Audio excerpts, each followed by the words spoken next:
Non, je rappe pas devant la caméra.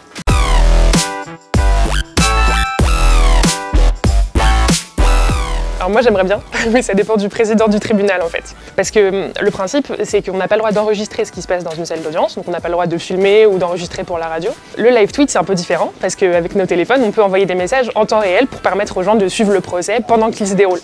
Donc ça c'est permis, on le fait depuis plusieurs années, les journalistes qui suivent les procès. Sauf que le président il est aussi chargé d'assurer ce qu'on appelle la police de l'audience, donc de faire en sorte que ça se passe bien, que les débats se fassent dans la sérénité. Et parfois quand le contexte est un peu tendu, et on sait que ça a été le cas lors de cette rixe entre Bouba et Karis, il peut décider de demander aux journalistes de ne pas live tweeter pour pas ajouter de la tension justement. Je l'ai vu au procès Tron, où il y avait ce contexte très tendu, c'était un procès pour agression sexuelle et viol en réunion. Donc j'ai fait des tweets qui ont été très repris par les militantes féministes notamment, et qui critiquaient l'attitude du président du tribunal.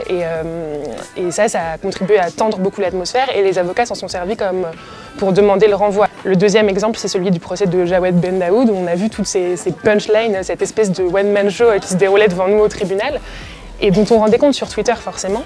Et les punchlines justement isolées, ces petites blagues, elles faisaient des fois, j'ai fait des tweets qui ont fait des milliers de retweets. Et donc on a contribué à rendre ce personnage un petit peu ridicule. Et forcément on est devenu un acteur du procès un peu malgré nous, quoi. Ça nous oblige à être rigoureux, à faire très attention, à bien continuer à faire notre métier de journaliste, même avec cet outil-là. Il faut faire attention de ne pas tronquer les propos, par exemple, de ne pas isoler une phrase qui n'a pas de sens toute seule. Il faut aussi bien préparer le procès avant. C'est comme un journaliste sportif qui a sa feuille de match. Nous, il faut qu'on connaisse bien les acteurs du procès, ce qu'ils ont fait, de manière à pouvoir le faire en temps réel, sans faire aucune erreur. En fait, il faut continuer de faire notre métier, de faire comme un compte-rendu, mais de le faire en temps réel. C'est juste une temporalité différente, en fait. Là, là, là, là, là.